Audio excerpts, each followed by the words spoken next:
Thank you, Chris. Wonderful. So my co-panelist is my husband, Kojin Bohannik, and I think he's going to attempt to share screen and show the slides that we have. So my name is Hope Bohannik.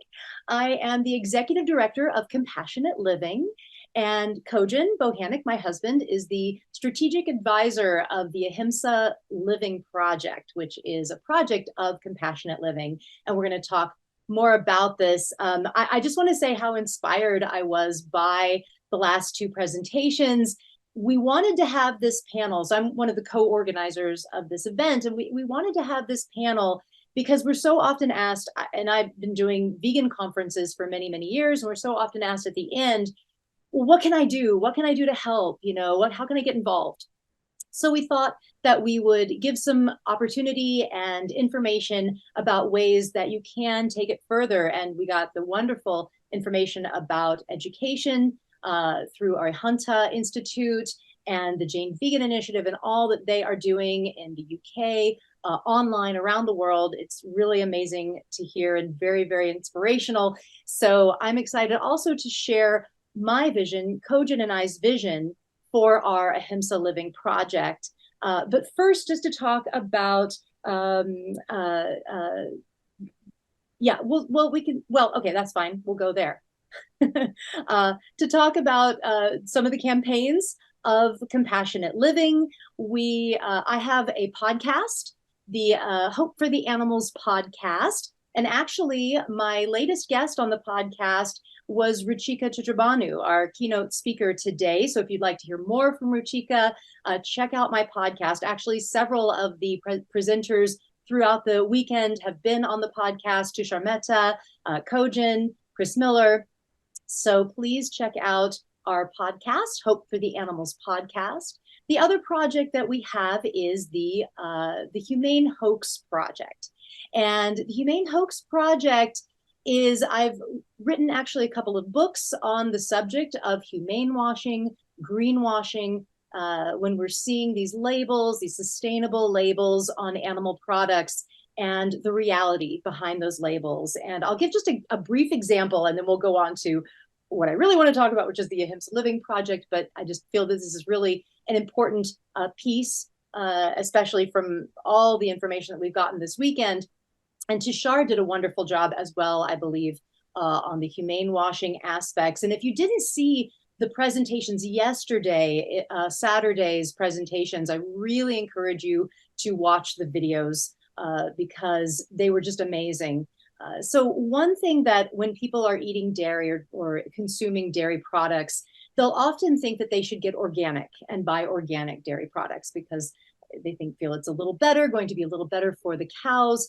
But I've done extensive research on these labels, humane labels, certified humane labels, and organic. And what I found was very disheartening, and I just want to share it with you briefly. So when there's commercial dairy operations, conventional dairy operations, the cows are very stressed, they are crowded, it's dirty, they're artificially inseminated over and over, and their babies are taken away. So they're in emotional distress, they're in physical distress, and they often get infections or sicknesses. And one of those is mastitis. And mastitis is a terrible infection of the udder, where the udder can swell, there can be open sores, very painful to be milked. She's in a lot of pain.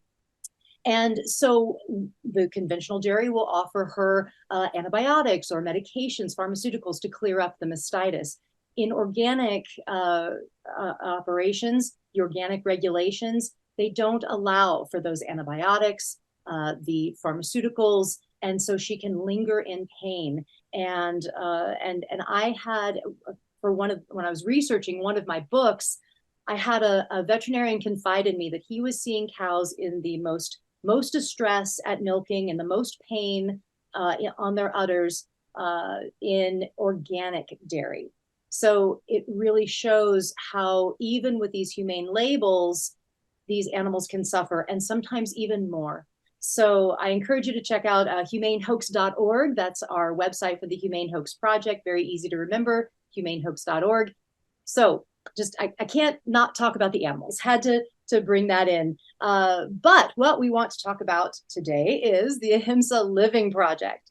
So this is a new project for compassionate living. And just a little background on me, I have been doing this work for over 30 years. I've been vegan for 34 years, and I've been working for national nonprofits in the vegan education sector, in the animal advocacy sector for many years.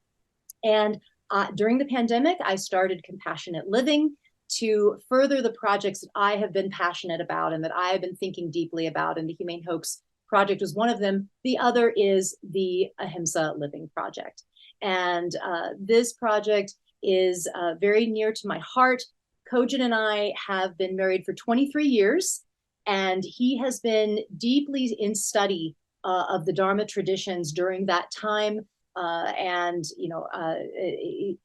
I, of course, have been doing the vegan education, and now we're bringing these worlds together because they are so connected and so deeply connected. It's always been so amazing to me when Kojin will share with me, the philosophies, the Jain philosophy, Ahimsa, and karma theory, and all these things, and I'll be like, that's exactly already how I feel as a vegan. That's already the philosophy that I've created, as a vegan, and it's just segues and comes together so beautifully. So we're very excited about this project, and I am going to turn it over to Kojin. Sorry, I talked so much, but Kojin, please let us know further what our vision is. Let the people know further what our vision is for the Ahimsa Living Project. Yeah, thanks, Hope. Yeah, I'm the strategic advisor. I've got a master's degree in Buddhist studies, a PhD in Hindu studies, and I'm an assistant professor in Jain studies at Arihanta Institute. So therefore, I have deep roots in all three of the main Dharmic traditions: Buddhism, Hinduism, and Jainism. And so Hope and I are reaching out to the communities of all of these different traditions, and including the modern yoga movement as well, too, to promote veganism, but also to uplift these traditions. And so this is sort of like a two-part sort of mission that we have, is to uplift these traditions by showing that these traditions do have solutions to address some of the major crises that face our world today, but also to promote veganism within those traditions. And the way we do that is by empowering the voices of vegans within those traditions, seeking out people in Buddhist, Hindu, and Jain traditions, and giving them a platform to start to help define how their tradition could be understood and how it can address the horrible issues of animal exploitation and animal agriculture. So this is really to underscore that veganism can be supported for those who do identify with Dharma traditions, but also a lot of people are curious about Dharma traditions. Maybe we might call them Dharma curious, who are vegans and want to know that the spiritual paths that they're interested in can support their veganism. And so that's just some of the sort of work that we're doing to create bridges within those communities and to create platforms where vegans increasingly have voices within that community. And one of the ways that we've envisioned doing this is with the progressive conferences. We have a Jain Vegan Conference, which is unique because the Jain movement already, the Jain tradition already has a very robust vegan and animal advocate movement, but that's not necessarily the case in Buddhist and Hindu traditions.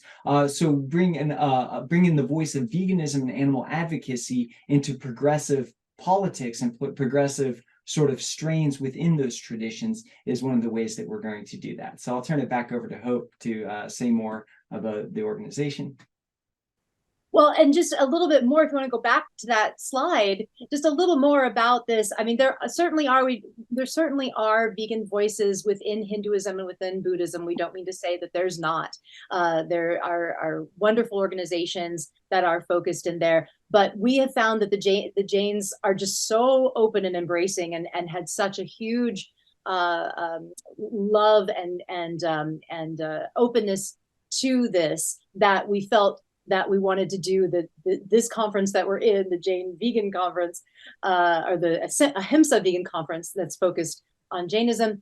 But the reason we felt that perhaps we want to do more of a broader progressive conference focused on in the Hindu communities, Buddhist communities, and then the yoga community as well, kind of Western yoga, is more because we could bring in other issues, reach out further, and people will come in that have progressive and more open ideas, and then we will have veganism weaved throughout, vegan panels and things like that. So they'll get introduced when there's this broader context of progressive. So that's kind of our idea about that, reaching more people with the vegan message on a broader scale, if that makes sense. So what we need, we are really looking at getting an advisory board together for the Ahimsa Living Project. So we're looking for advisory board members.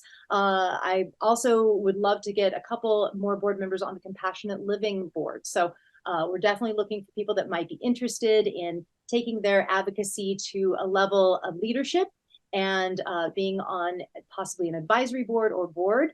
We also are looking for people to help us with graphics, promotion, social media, especially social media.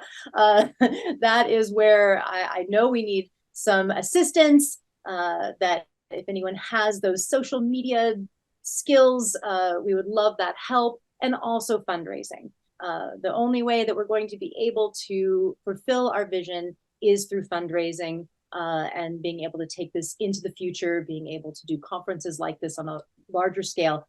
The other project that I really am looking into, and we didn't make a slide for it, but I'd like to mention, is that I would really love to have a monthly gathering that furthers what we've done here, what we're doing here. A monthly online gathering, a meeting of maybe a couple hours where we get together and we really embrace these concepts. We have speakers, some of the speakers that we've had from this weekend. We take this further, take the connection with Ahimsa and veganism further. So if anyone is interested in that, in an online gathering, I would love to start that through Compassionate Living. So let me know if you're interested in helping with that. So that's something that we can certainly do very easily and just start, gathering. So just if you have any questions beyond this conference, any questions that were unanswered or that come up after, you're certainly welcome to reach out to me, to us. Kojin has incredible knowledge about veganism and Jain philosophy, and I do with veganism as well. So you can get in touch with us. Certainly doesn't have to be to volunteer or anything like that. You can certainly just reach out and connect with us through Compassionate Living's website or my podcast website, which is the Hope for the Animals podcast. So, okay, thank you so much for your attention and time. And we're going to move into a Q&A session.